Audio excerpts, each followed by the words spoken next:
Hello bachcho, let's see the question. And the question says that a person with sickle cell anemia is option A more prone to malaria, option B more prone to typhoid, option C less prone to malaria and option D less prone to typhoid. तो आ जाओ बच्चों थोड़े से की concept के ऊपर बात कर लेते हैं, चीजों को अच्छे समझ लेते हैं तो हम क्वेश्चंस को बहुत आसानी सॉल्व कर सकते हैं। देखो बच्चों, sickle cell anaemia, sickle cell trait क्या करता है? प्रोटेक्ट करता है किसके अगेंस्ट? मलेरिया के against. Sickle cell trait protects against malaria. किसके अगेंस्ट वो प्रोटेक्ट करेगा? मलेरिया के अगेंस्ट में। अब क्यों करेगा, थोड़ा सा रीजन भी तो हमें जानना इंपॉर्टेंट है। अगर क्वेश्चन आ जाए तो हम ही सॉल्व कर पाएंगे अगर जानेंगे तो। मलेरियल पैरासाइट जो होते हैं, मलेरियल पैरासाइट आप तो जानती हो उसका नाम plasmodium. Malarial parasite is enable to, किस चीज में अनेबल होता है? Enable to penetrate the erythrocyte membrane. Erythrocyte, erythrocyte मतलब आपका रेड ब्लड सेल, आपका RBC. Penetrate the erythrocyte membrane. Erythrocyte membrane को वो पेनिट्रेट ठीक से नहीं कर पाएगा। पेनिट्रेट वो क्या नहीं कर पाएगा? एरिथ्रोसाइट मेम्ब्रेन को वो ठीक से पेनिट्रेट नहीं कर पाएगा। As sickle cell, as sickle haemoglobin might get, इसमें क्या होगा? एज जो सिकल हीमोग्लोबिन था वो क्या करेगा? Might get in the way of Plasmodium parasite, of Plasmodium parasite infecting, किस चीज को प्लाज्मोडियम पैरासाइट इन्फेक्ट करने वाला है?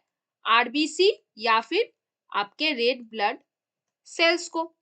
और इस वजह से क्या होगा? That will reduce the number of the parasite, reducing the number of parasite. Parasite का नंबर रिड्यूस करेगा। अगर वो ज्यादा से ज्यादा मल्टीप्लाई नहीं कर पा रहा है तो उसका नंबर रिड्यूस करेगा, reducing the number of parasite जो एक्चुअली होस्ट को इन्फेक्ट करने वाला था। इस वजह से क्या होगा?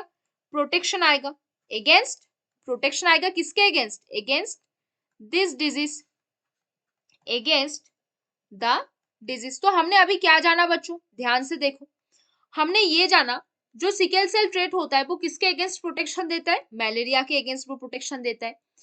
तो बेसिकली जो मलेरियल पैरासाइट होते हैं वो पेनिट्रेट नहीं कर पाते वो एरिथ्रोसाइट मेम्ब्रेन को जिसमें सिकल सेप होता है।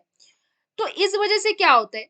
वो ज्यादा से ज्यादा खुद को वहां पे मल्टीप्लाई नहीं कर पाएगा। अगर ज्यादा से ज्यादा वो खुद को मल्टीप्लाई नहीं कर पाएगा तो उसमें जो स्पोरोजॉइड स्टेज आते हैं, जो ट्रोफोजॉइड स्टेज आते हैं, जो मेरोजॉइड स्टेजेस आते हैं, वो ज्यादा से ज्यादा नहीं बनेगा। उस वजह से ना बनने से ज्यादा गैमेटोस्टाइज स्टेज नहीं आएगा।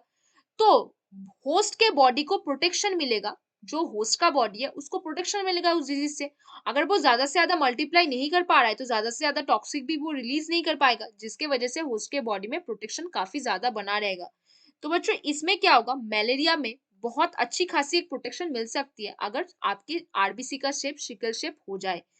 तो देखो, a person with sickle cell anaemia, option A more prone to malaria. नहीं, हमने तो देखा था कि प्रोटेक्शन मिल रहा है मलेरिया से, तो मोर प्रोन कैसे होगा? क्रॉस कर दो। ऑप्शन बी है मोर प्रोन टू टाइफॉइड। यहाँ पे सिकल शेप जो हीमोग्लोबिन है, सिकल शेप जो आरबीसी है उसके साथ आपका टाइफॉइड का भी कोई रिलेशन नहीं है, तो क्रॉस कर दो। लेस प्रोन टू मलेरिया, हाँ ऑब्वियसली मलेरिया प्रोटेक्शन मिल रहा है तो इसे राइट मार्क करो। और टाइफॉइड के साथ तो कोई भी कनेक्शन नहीं है तो लेस प्रोन टू टाइफॉइड तो होगा ही नहीं। तो यहाँ पे कौन सा सही आंसर है बच्चों? Option C. कौन सा आपका सही आंसर बन गया बच्चों? Option C, less prone to malaria is the correct answer over here. तो जो पर्सन के सिकल सेल एनीमिया होते हैं वो मलेरिया से खुद का प्रोटेक्शन बना के रख सकते हैं। तो बच्चों यहाँ पे ऑप्शन सी सही आंसर है। तो बच्चों hope you understand the question very well. Best of luck बच्चों।